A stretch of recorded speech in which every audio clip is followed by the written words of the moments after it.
Welcome to episode 77 of No Rares Required, my weekly podcast focused on limited or draft that dives deep into each color pair or archetype. And this week, everybody placed a vote here on YouTube, and Dimir Crimes won the vote. So here is my draft skeleton consisting of 17 commons, 5 uncommons, and 1 rare or mythic. And for those listening audio only, the main takeaways are be majority black, if you can, especially because of the double pip on consuming ashes.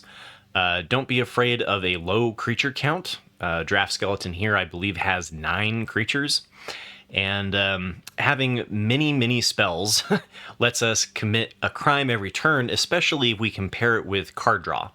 The idea being that we want to aim to control our opponent while we look for our game-winning bomb like Gisa. It's not a very beginner-friendly archetype. It's one of those that definitely goes off the beaten path for your typical draft build, if you will. And notably, I don't include lands in my draft skeletons, and this archetype wants a ton of deserts. And so they are very important because they commit a crime as they enter the battlefield and should be taken quite highly. And so then you also want to look for creatures that triggers, whenever you commit a crime, they do something. However, there are a couple of traps that match that as well. So tread carefully when doing so. And with the larger picture in mind, let's dive into the 17 lands data. 17 Lands is a tracking website that looks at Magic the Gathering games. And if you're new to draft, I definitely think it's worth checking out, although it can be a little intimidating. So hopefully this helps you kind of digest the information that's available. And so first thing I like to do is I like to calculate the total wins created. And I do this by taking the average of the games in hand win rate and the games played and the games in hand win rate, which are two different variations. And so taking the average of the two kind of gives you a nice idea of how the card is performing.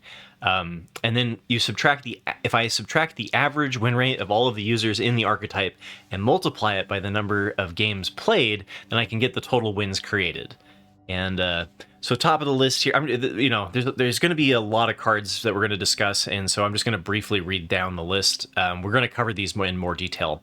So Desert's Dew, top of the list here, Consuming Ashes, Desperate Bloodseeker, Vault Plunderer, Take the Fall, Soured Springs, Phantom Interference, Tyrant Scorn, Marauding Sphinx, Shoot the Sheriff, Hollow Marauder, Servant of the Stinger, Jailbreak Scheme, Duelist of the Mind, Repulse, and Mourner's Surprise.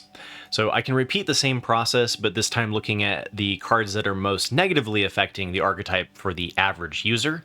And here we can see that the top traps are Slickshot Vault Buster, which is a 1/4 vigilance for 2 and a blue, and it gets +2/+0 as long as you've committed a crime this turn. So this is the kind of thing that I was talking about that looks appealing because you get a 1/4 that can stop early pressure, and then if you're committing crimes, which this archetype should be doing, you get a 3/4 vigilance. The problem is that it matches up very poorly against a lot of the 4/4 stat blocks, like the Cactus Folk Sure Shot and the Giant Beaver in green. That just because you have the 3/4, it quickly becomes outclassed. Same thing kind of goes for the Spring Splasher. It's a creature that enables you by, a lot of people looked at it as an enabler because when it attacks target creature defending player controls gets -3/-0 until end of turn. And so this commits a crime every time that it attacks. The problem is again, you get outclassed relatively quickly in this set. And so your value of your 2-drops and your 3-drops are not what we typically have been seeing, at least when I compare it to other sets. And then third, we've got the Overzealous Muscle, which is a 5/4 for 4 and a black that whenever you commit a crime during your turn, Overzealous Muscle gains indestructible until end of turn. And this one also, even though you have a 5/4 that if you were committing a crime becomes an indestructible, it's okay. But you really want your focus to be again on non-creature spells. And so all 3 of these were creatures. I don't find that to be surprising. It doesn't enable you to commit a crime. It needs to have the crime being committed. So it also cares about how much payoff you actually have that can enable this. Otherwise, you're playing a 5/4 that can just trade into a Giant Beaver. So after that, I take the wins created and I divide them by the number of times that the card was picked, not necessarily played, but just picked during a draft, and graph it against the average taken at, or ATA, and fit the data with a logarithmic regression. And this was a technique that was created by Carl, aka 2duckcubed. I'm going to give you a shout out every single time. And so if we calculate the distance of the card from the distance of the fitted line, we'll call this value over replacement, or VORP, and this allows me to see what the top performing cards are at different time points within the draft. So again, there's a lot to cover, so I'm just going to be covering the top 3 for each list. If you do want the full list, and I do update it weekly, you can always ask for it or look for it on the Discord. So Gisa, the Hellraiser, is the top performing mythic. Not too surprising because you get a 4/4 ward 2, pay 2 life for 3 double pit black. Skeletons and zombies you control get +1/+1 and have menace. And then whenever you commit a crime, create 2 tapped 2/2 blue and black zombie rogue creature tokens. This ability triggers only once each turn. So if you're really good at committing crimes, this is a fantastic payoff to be able to get a 6/6 worth of stats every time that you do it. Mana Drain is in the it is in the list, and if you haven't had the experience of playing against or playing with Mana Drain, it's silly. So for 2 blue, you get to counter target spell at the beginning of your next main phase, add an amount of colorless mana equal to that spell's mana value. So not only are you stopping their play, but then next turn you get to play something for free. And can be an absolutely a huge beating, especially in limited, where some people feel counter spells are already unfair. And then we've got the third place goes to Hostile Investigator, and that is one we covered for Golgari. It's a 4/3 for 3 and a black. When it enters the battlefield, target opponent discards a card, and then whenever a player discards a card, you investigate. So you get a clue token. So this is card draw, makes them discard, and is a 4/3, which is a forgivable stat block for 4. And with this, this basically is like a 3-for-1. So especially in a control archetype where you're looking to trade 1-for-1 with your opponent, this helps you do just that. Next up, we got value over replacement for picks 2.5 through 5. And top of the list here is Duelist of the Mind, which is a star 3 flying vigilance for 1 and a blue. Its power is equal to the number of cards that you've drawn this turn. And then whenever you commit a crime, you may draw a card. If you do, discard a card. This ability triggers only once each turn. This card is amazing in a deck that is able to commit a crime on every single turn. Your lands are doing it. Your spells are all doing it. And this helps you loot through your deck to find your game-winning bomb like Gisa. Marauding Sphinx is a flying vigilance ward 2 3/5 for 3 double pit blue. Whenever you commit a crime, surveil 2. This ability triggers only once each turn. So again, similar to the Duelist of the Mind, but at uncommon. They both are being picked up at the moment around the same time.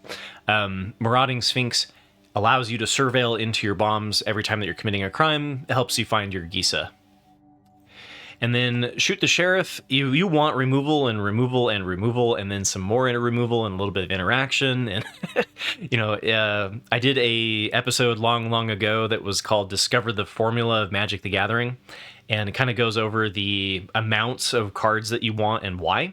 And especially for a controlling spell-slinging archetype like Dimir has kind of shaped up to be, you're looking at wanting at least 8 pieces of interaction. If you do a 15 creature, 8 spell deck, I think you're going to have a hard time. So value removal and value interaction quite highly in this archetype. And next up, we've got value over replacement for picks 5 through 8. Again, if you want the full list, you can snag it here, or you can come look for the spreadsheet on Discord. I could also put it into the description. Actually, I'll do that. I'll try to include the week 1 spreadsheet for all of the archetypes in the description too, so that if you don't have Discord, you're not, out of luck. But anyway, yeah, lots to pick from for the commons. We've seen this kind of before in Green White and in Golgari as well, is that there are kind of a lot of cards that are similar in power level that gives you a lot of options to kind of fill out whatever you're doing in picks 5 through 8, which is quite nice. I mean, I like that the sometimes you have these sometimes your pick 5 through 8 is not very large, and then that creates problems if you don't have a whole lot of playables to choose from. So this gives you good flexibility in the draft and makes navigating the draft a little bit easier. Either way, the top performing or undervalued uncommon is Tyrant Scorn, and it is an instant for a blue and a black. Destroy target creature with converted mana value 3 or less, or return target creature to its owner's hand. And so you can use this to bounce, or you can use this to destroy something that's being problematic. Then you've got Soured Springs, and you really want to focus on taking your deserts between picks 5 and 8. Again, you do have to value taking the tap lands quite highly because you want a fair number of deserts. I mean, you know, I try to shoot for a minimum of 5 anytime that I'm in the black crime space, and then the more the merrier. So this also allows you to splash for off-colored bombs that you find that, like if you don't have a Gisa to actually close out the game, then you can find alternatives that you can splash off of blue-black, like Bonnie Paul, etc. This archetype, because of the deserts, fixes relatively well to be a multicolored space. And then Desert's Due, again, you really need to value removal, and if you have a whole bunch of deserts, then Desert's Due becomes a above average removal spell. And then next up, last here, we've got the value of a replacement for picks 8 and onward, and these are the cards that will wheel. And what that means is if you open up your pack 1, then you see these again when the pack comes back to you. So the number 1 most likely to wheel and good to take advantage of is Take the Fall. You get a instant for a 1 blue. Target creature gets -1/-0 until end of turn. It gets -4/-0 until end of turn if you control an outlaw. And if you go and look at the creatures that I have carefully selected, that you can tell that a good chunk of them are outlaws. And the blue enchantment that allows you to copy outlaw spells is pretty good in this archetype because of that. So it's not uncommon for this to be a -4/-0. And then you also, it's card neutral, and is important in a controlling archetype to look for cards that allow you to answer some problem or situation that are, but also give you the card neutrality. Because if this ends up trading 1 for 1, then you're up a card against your opponent, and you're more likely to be able to control them in that circumstance. Phantom Interference is really good. You can take advantage again that people are not valuing this particularly highly. Quench, curving out is pretty important in this set, so it's not uncommon for your opponents to be kind of pushing towards the 5-drops and the 6-drops and playing less 2-drops and 3-drops because they get outclassed by the big green beef in green. So Phantom Interference is not going to be outclassed as much as you might think. Like a lot of times Quench is kind of useless by turn 5, and I've found in this set that it still finds a pretty good target a good majority of the time, even if you can't use this to stop an early tempo play. And then the last card here is Jailbreak Scheme. And so you get a sorcery with Spree for 1 blue, 3 colorless, and the 1 blue you can put a +1/+1 counter on target creature. It can't be blocked this turn, which can be a nice little finisher. But the one that's really going to be used the most is the second one, which is 2 colorless, target artifact or creature. Target artifact or creature's owner puts it on top or bottom of their library. So being able to bounce something that's not just a creature. You can do it to an artifact, although it hasn't come up too much, but they could play like a fancy sword or a Jite or something like that, or a Jite, I should say. But yeah, being able to bounce their 6-drop so that they have to draw it again and then play it again is the sort of thing that you're doing in a controlling archetype. And then if you pair it with the Quench, you can then get a counterspell off of something that snuck through while you had your mana tapped. So tomorrow I'll be covering the archetype that got the second most number of votes, and it's Dimir's natural partner in crime, Rakdos Outlaws. So the Grixis space is a very common multicolored space.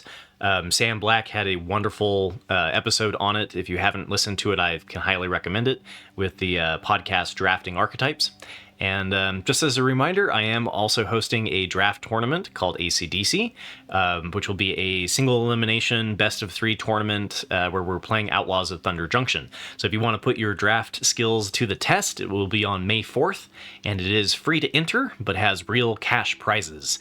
And it will be on the same day as the Arena Open. And so if you're interested in that, the details of how to register are in my Discord. And if you are playing in the Arena Open, I would love to hear how that goes. Good luck, and let me know how you did. I always love hearing the defeats and triumphs as we all compete for $2,000. So remember to click like and subscribe. It is the best way to help support me for free. And you can also join the Discord if you want my guides for each archetype. I do update them weekly. And again, I will try to remember to put the spreadsheet in the video description as well, in case you don't have Discord. So once again, thank you to everybody who supports me financially, especially these more in-depth episodes. They don't get a whole lot of views, so the amount of money that I'm making off of it is pennies. So to those who can support me financially, like by joining as a YouTube member, being a Twitch subscriber, and my one Patreon, I appreciate the support. I do hope to do this full time. So thanks for listening and being a part of my community. Good luck with your games and future trophies, and I'll see you tomorrow.